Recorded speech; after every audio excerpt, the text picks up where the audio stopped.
Hello student. JEE main 2025 के question का analysis लेके हम फिर से आपके पास हाजिर हैं। तो ये सीक्वेंस एंड सीरीज का क्वेश्चन है। तो इस बार आईटी को बहुत ज़्यादा पसंद आ गया सीक्वेंस एंड सीरीज का। एक पेपर में दो दो क्वेश्चन पूछ रहा है, तो सीक्वेंस सीरीज बहुत ही ज़्यादा इम्पॉर्टेंट हो गया है। तो इसके कॉन्सेप्ट को एकदम क्लियर कर लीजिए ताकि क्वेश्चन बना पाएँ और नंबर ला पाए। तो देखिए इसमें क्या दिया हुआ है। इसमें हमको एक सीरीज दिया हुआ है, 1/2, 1/6, 1/12 ऐसे लेके कहाँ तक गया है, एन टर्म का। और एन टर्म को अगर जोड़ेंगे तो क्या सिंबल आ गया, SN। अब देखिए आगे क्या बोल रहा है कि 2026 गुने S 2025। अब S 2025 का मतलब क्या हुआ कि इसमें n के जगह पे कितना ले रहा है, कितने टर्म को जोड़ रहा है, 2025 टर्म को। तो अगर 2025 टर्म को जोड़ रहे हैं तो सम करके जो आएगा उसको किस चीज़ से डिनोट कर रहे हैं, S 2025 से। और ये दोनों को गुना करके ऐसे अंदर रूट लगाए तो किसके बराबर है, वो बराबर है sum of 6 term of N AP। अब इसको इस क्वेश्चन में एक AP भी लाया है। अब इस AP के बारे में क्या बोल रहा है, जिसका कि फर्स्ट टर्म क्या है, -P, और कॉमन डिफरेंस क्या है, P। तो हम देख पा रहे हैं कि इस क्वेश्चन में दो कॉन्सेप्ट यूज हुआ है, एक तो AP का कॉन्सेप्ट और दूसरा ये एक सीरीज का जो समेशन का कॉन्सेप्ट है वो। तो यहाँ पे ये लास्ट में पूछ क्या रहा है, find difference of 20 term of AP और 15 टर्म ऑफ AP। मतलब यह है कि T20 और T15 का डिफरेंस पूछा जा रहा है। तो देखिए AP का कॉन्सेप्ट यूज हो रहा है, तो AP सबका एकदम क्लियर होना चाहिए। जिसका भी क्लियर नहीं है वो देख लो। जैसे इसमें क्या बोल रहा है कि हमारा AP अगर है, देखिए A+D, A+2D, A+3D, AP का टर्म तो ऐसा ही होता है। अब उसका अगर किसी भी टर्म का ज़रूरत हो कि अगर T20 का ज़रूरत है, T15 का ज़रूरत है, तो कौन से फॉर्मूले से निकालेंगे, A+R-1 × D से।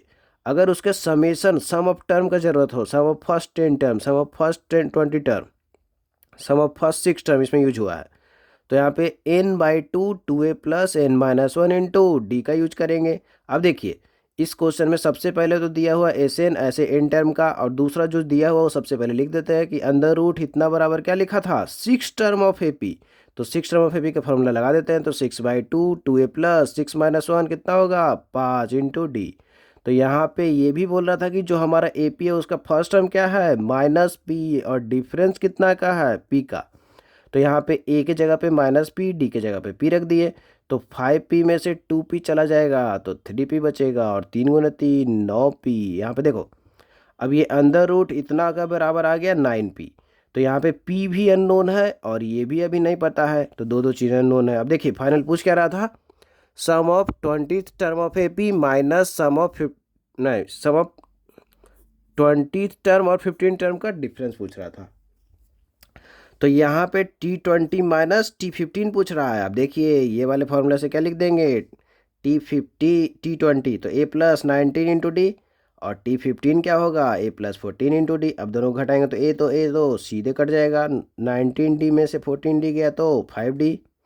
अब D के बारे में क्या बोल रहा था कि P है, तो यहाँ पे P रख दीजिए तो 5P। अब ये इसका मतलब है कि अगर P पता हो गया तो आंसर आ गया।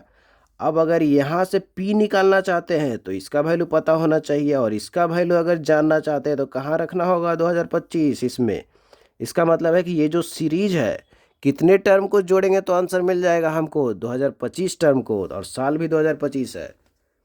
तो देखिए यहाँ पे 2025 टर्म को जोड़ना है तो हमारा सीरीज कैसा है, 1/2, 1/6, 1/12 ऐसे लेके 2025 टर्म है।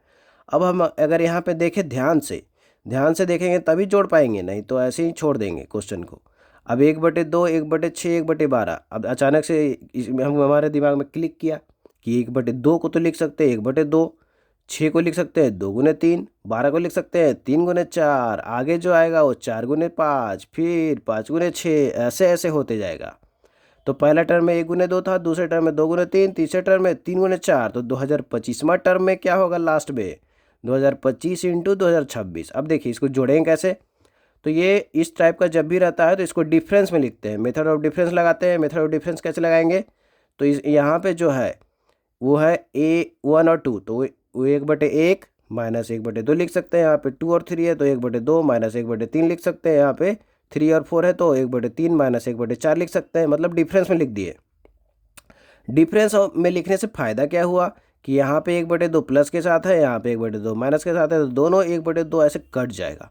यहाँ पे 1/3 माइनस के साथ है, फिर से 1/3 प्लस के साथ है, तो आस पास वाले से आस पास वाले कटते चले जाएंगे, सब कटते चले जाएंगे। ये भी अपने आस पास वाले से कटेगा, तो बचेगा क्या?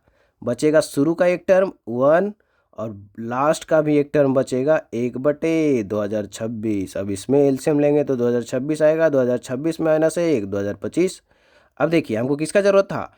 हमको ज़रूरत था पी का। पी निकलेगा तभी जब 2026 इंटू एस तो 2025 करेंगे।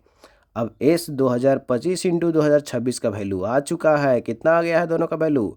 2025। तो इसके जगह पे क्या रख देंगे? 2025, जो कि अंदर रूट किसका है? 45 का। इसका स्क्वायर है 45 का स्क्वायर कितना है? 2025। तो यहाँ पे 45 आ गया। अब जैसे ही 45 आ गया तो इधर 9p था, तो p का वैल्यू कितना आ गया? 5। और हमको पूछ रहा था T20 माइनस T15, जो कि हम लोग निकाल चुके थे 5p, और p का वैल्यू जैसे ही 5 रखेंगे तो फाइनल कितना आ जाएगा? 25। तो ये सीक्वेंस एंड सीरीज का क्वेश्चन था, जिसमें कि एपी के कॉन्सेप्ट भी यूज हुआ है और एक मेथड ऑफ डिफरेंस का भी यूज हुआ है। तो मेथड ऑफ डिफरेंस में सबसे पहले तो ये था कि इस तरीके से टर्म लिखा हुआ था कि हमको पकड़ना था कि ये जो टर्म है वो 1×2, 2×3, 3×4, अगर ऐसे पकड़ लिए तो मेथड ऑफ डिफरेंस लगा देंगे। तो अगर इस टाइप का क्वेश्चन प्रैक्टिस करना बहुत ज़रूरी है, तो इस प्लेटफॉर्म के थ्रू हम लोग बहुत सारे क्वेश्चन का प्रैक्टिस करवाएंगे और सीक्वेंस सीरीज का ही बहुत सारा क्वेश्चन होगा। और जो भी कॉन्सेप्ट में दिक्कत होगा वो आप बताइएगा, तो उस पर भी डिटेल में वीडियो बनाया जाएगा। तो आप इस प्लेटफॉर्म से जुड़े रहिए और अपना जो जो भी दिक्कत है मैथ में उसको साझा करिए, व्हाट्सएप चैनल के थ्रू या इंस्टाग्राम चैनल के थ्रू या टेलीग्राम चैनल, जहाँ भी सबका लिंक वहाँ पे दिया रहेगा। तो उसके थ्रू आप अपना डाउट बता सकते हैं, जिसका सॉल्यूशन जल्दी से जल्दी आपके तक पहुंचाया जाएगा। कॉन्सेप्ट को अच्छे से एक्सप्लेन किया जाएगा ताकि आपसे मैथ का क्वेश्चन बनना स्टार्ट हो जाए और आप भी एनआईटी और आईआईटी में जा सके।